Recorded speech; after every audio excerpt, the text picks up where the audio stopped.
There are aspects of Sigma males that even they struggle to fully comprehend. Hidden patterns, unsettling truths, and uncomfortable realities most creators avoid, too raw, too controversial, too disturbing to touch.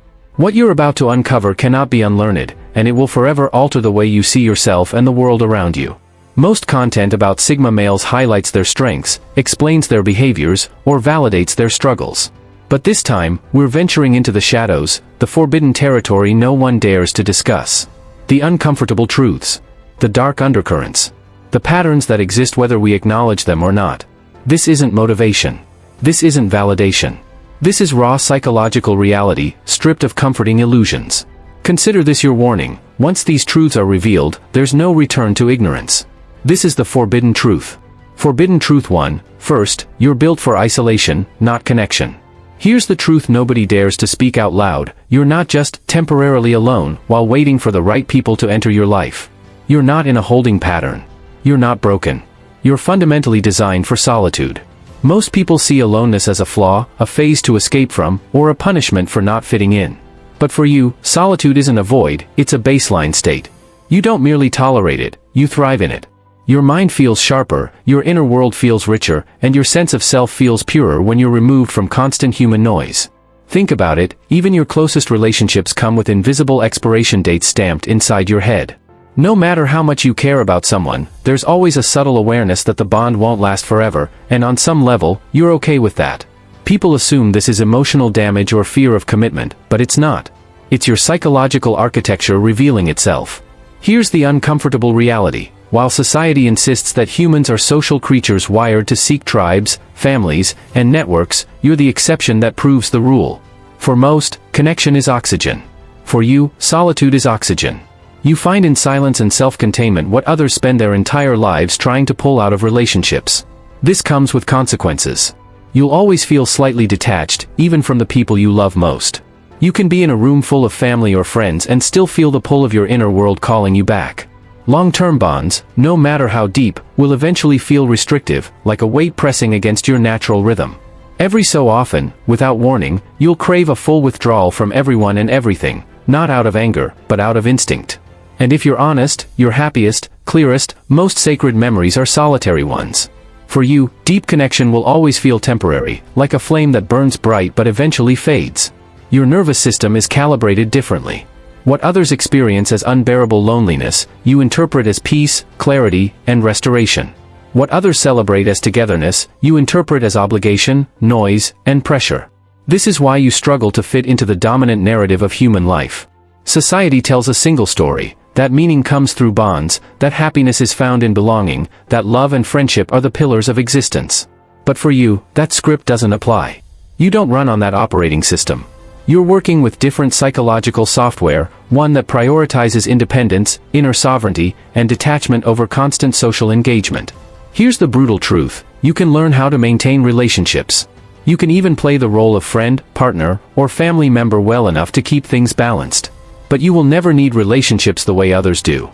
You can appreciate them, but you'll never depend on them for your survival, your peace, or your sense of self. And if you pretend otherwise, if you force yourself to live by society's rules, you'll spend your entire life performing someone else's script, betraying your own design. The forbidden truth is this: solitude isn't your weakness. It's your equilibrium. It's the state where your soul stops resisting and your mind finally breathes. You weren't built to dissolve into the crowd, you were built to stand apart from it. Forbidden truth 2. Your moral flexibility runs deeper than you admit. This is the truth that makes people most uncomfortable, because it pulls the mask off something we all pretend doesn't exist. Your capacity for moral detachment and situational ethics isn't just higher than average, it's on an entirely different level. And deep down, you already know it. Ever notice how easily you can justify almost anything if the reasoning is airtight? Most people stop at, "that's wrong," or "that's right." You don't. You break it down, strip away the emotional charge, and look at the mechanics. If the logic holds, you can view almost any action as rational, even actions others label unforgivable. That isn't just critical thinking. That's a reduced emotional attachment to conventional morality. Here's the forbidden reality: your lack of need for social approval makes you dangerous in a way most people could never be. Normal people obey rules because they want to be liked, accepted, and validated. You don't have that weakness. You're not tethered to the invisible leash of social expectation. And without that leash, you're capable of walking down paths most people wouldn't even glance at. This means you're not bound by the same guardrails that keep others obedient. You can see actions the world condemns, betrayal, manipulation, even cruelty, as strategically logical under certain circumstances. And that terrifies people, because it means you can step outside the moral framework that governs their lives. Think about it. You understand villains far too easily. Not because you agree with them, but because you see their logic. You've played out mental scenarios that most people would never dare imagine. You don't have visceral, gut-level reactions to moral violations. Where others gasp in horror, you analyze. Where they cry out in outrage, you observe. You could manipulate people and situations with precision, but you usually don't, because you're not chasing validation or control. Your compass doesn't point toward approval or emotion, it points toward logic. And logic, unlike morality, can be bent to justify anything if the reasoning is sound enough. This is where it gets disturbing. This flexibility forces you to confront the full scope of your own potential. You know you could be ruthless if you chose to be. You could play predator instead of protector. You could dismantle people's illusions, bend rules, and break systems, and you'd be good at it. That knowledge is both empowering and terrifying. Here's the uncomfortable truth: what keeps you ethical isn't an inability to do wrong. It's restraint. It's discipline. It's a deliberate, conscious choice not to unleash the darker capabilities you know you have. You're not good because you can't be bad. You're good because you decide to be. And that difference is everything. But here's the deeper danger: because you know how fluid morality really is, you sometimes distrust yourself. You're aware that if you ever stopped caring about restraint, nothing could stop you. You could rationalize actions others consider monstrous and carry them out with disturbing calm. You've stared into that possibility, and that's why you keep yourself in check. Most people are moral because they have no choice. Their fear, their conditioning, their desperate need for belonging keeps them obedient. You don't have those limits. And that means your morality is fragile. It's a conscious structure you maintain every day, not an instinct you can blindly trust. The forbidden truth is this: you live with the knowledge that your hands could just as easily build or destroy. You know what you're capable of, and it's far darker, far sharper, and far more dangerous than most people could ever imagine. Forbidden truth 3. You fantasize about complete disappearance. Here's something you've probably never spoken aloud: you often fantasize about vanishing completely and starting over with no ties to your current life. Have you ever caught yourself researching remote locations, new identities, or how to erase every trace of your existence? That isn't mere escapism. That's your psyche revealing its purest desire. The hidden reality is that part of you genuinely longs to erase your current world and rebuild without the weight of expectations, obligations, or connections. In your fantasy, you disappear without explanation, cutting every tie, starting fresh where nobody knows you. Living unseen. Living free. This isn't depression. It isn't avoidance. It's your authentic self whispering that the structure of your current life has too many compromises chained to it. This fantasy persists because, deep down, it represents your ideal state: absolute autonomy. The only reason you don't act on it? Practical limitations, money, logistics, consequences. Not because you don't want it. And here's the deeper truth: every relationship, every commitment, every obligation you maintain is an active choice against this fantasy.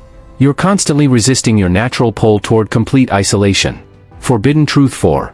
You are capable of extreme coldness. This may be the most disturbing truth of all. Your ability to emotionally detach in critical moments is almost inhuman. Ever notice how easily you can turn off your emotions about people when necessary? That's not just healthy boundaries. That's a rare, almost surgical ability to disconnect, a skill most people don't have. When you decide someone is finished, they are finished. You remove them with a precision that unsettles anyone who witnesses it. You can end long-term relationships without guilt, regret, or emotional residue. You can watch others face the consequences of their actions and feel nothing but observation. Your empathy is elective, you can flip it on or off at will. People have been stunned by how unmoved you are by their emotional appeals. Here's the mechanism: your emotional system operates independently from your attachment system. You can care about someone intellectually, yet feel absolutely nothing for them once circumstances change. Most people don't understand this. Your coldness isn't learned. It's innate. You're not suppressing emotions. You simply don't feel them. The brutal truth: those you've cut off often describe it as terrifying. One day you exist in their world, the next day you're gone, as if they never mattered. The deeper reality is that this coldness is both your shield and your weapon. It protects you from manipulation, but it also gives you the ability to devastate others in ways they'll never fully recover from. Forbidden truth 5. You see most people as functionally incompetent. Here's a truth that sounds arrogant but isn't: you genuinely perceive most people as operating on a much lower level of awareness and capability. Ever catch yourself thinking, how do people even function like this? That's not a superiority complex. That's accurate pattern recognition. Here's what you actually notice. Most people are reactive instead of proactive. Emotional instead of logical. Dependent instead of autonomous. Unconscious instead of self-aware. This creates constant internal frustration in you. You struggle to respect those who miss obvious solutions. You lose patience with emotional reasoning. You quietly hold contempt for people who crave endless validation. And deep down, you're aware that you're often the most competent person in the room. This isn't narcissism. Narcissists need others to confirm their superiority. You don't need that. You simply observe the gap. And once you see it, you can't unsee it. The brutal truth? This recognition creates profound loneliness. You're not just physically alone, you're intellectually alone, operating in a world you outgrew years ago. That's the burden, permanent alienation from the average human experience. Forbidden Truth 6, your loyalty has conditions others don't. Here's something that sounds cold but isn't: your loyalty is not unconditional, it's conditional, performance-based, and revocable. You've likely been called disloyal for cutting people off, but that's because your loyalty follows a contract model most people can't grasp.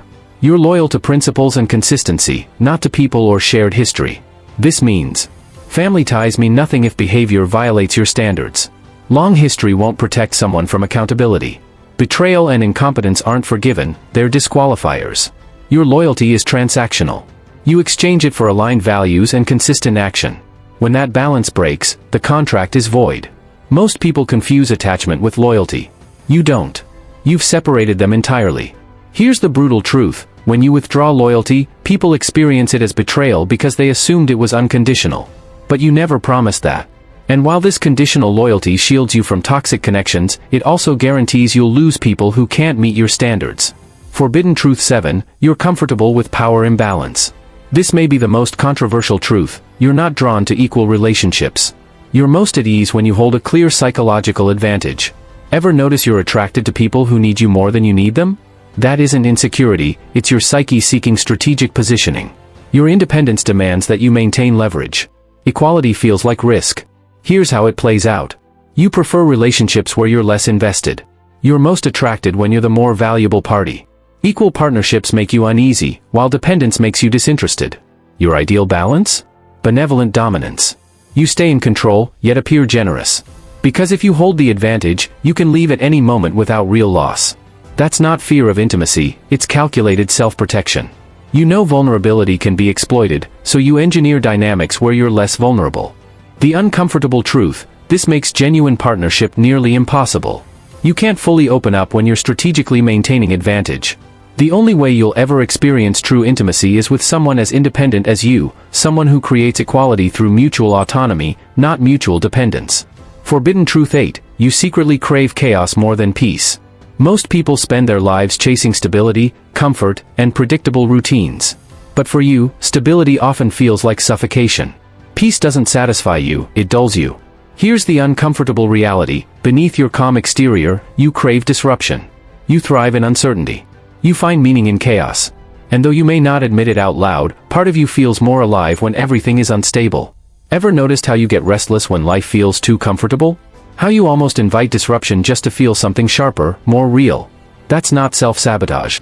That's your psychology rejecting mediocrity. Here's what it actually looks like. You're calm in situations where others panic. You adapt instantly to shifting circumstances, almost enjoying the unpredictability. You find order inside disorder, while others collapse under the weight of it. You secretly respect chaos because it reveals people's true nature: who's strong, who's weak, who can think clearly when it matters. The brutal truth: peace makes most people feel safe, but for you, it makes you feel dead inside. You don't crave conflict for its own sake, you crave the raw clarity it brings. In chaos, masks fall off, pretenses dissolve, and truth comes out. Here's the deeper mechanism: your nervous system doesn't fear chaos, it calibrates to it. Where others experience anxiety, you experience focus. Where they break, you sharpen. This is why crisis never rattles you the way it rattles them. Most people will never admit this about you, but it's the forbidden truth: you're not built to be endlessly comfortable. You're built to walk the edge. And that's why you'll always feel slightly detached from a normal life. The deeper danger? This craving for chaos can make you destructive. You can unconsciously create storms just to feel alive again. You can burn down stable structures simply because the stillness felt unbearable. And you know this about yourself, you sense your own potential to turn your life upside down at any moment, just to restart the game. Here's the paradox: you crave peace because society tells you to, but when you finally get it, it feels like a cage. The truth is, chaos is your true equilibrium. The meta-truth: you are post-social by design. Look at the pattern. Your solitude preference frees you from connection needs. Your moral flexibility frees you from social rules. Your fantasies of disappearance reveal your lack of attachment. Your coldness frees you from manipulation. Your recognition of incompetence separates you permanently. Your conditional loyalty protects you from betrayal. Your comfort with power imbalance ensures control. Here's the higher truth: you've evolved past the social wiring that keeps most people in line. You are post-social. This makes you more free, and more dangerous, than conventional people. And here's why this knowledge is forbidden. Once you see these patterns in yourself, you can never pretend to be normal again. You can't fake connection you don't feel. You can't perform unconditional loyalty you don't believe in. You can't unknow your capacity for coldness. The burden of consciousness is that clarity is irreversible. Once you see yourself clearly, you can't go back to comforting self-deception. If these truths struck uncomfortably close, welcome to full self-awareness. You now see yourself without the filters most people hide behind. The question isn't whether these truths are real, you already know they are. The real question is, what will you do with this knowledge? Will you accept your nature and stop apologizing for it? Or will you keep performing normalcy to protect others from your reality? There is no right answer. But now, you're choosing consciously. If this video gave you words for things you've silently lived, drop a comment with the word aware and share which forbidden truth hit hardest. And if this awakened something in you, hit like and subscribe for more unfiltered insights into the Sigma male psyche. Remember, full self-awareness is both a burden and a weapon. Use it wisely. Until next time, face your shadow.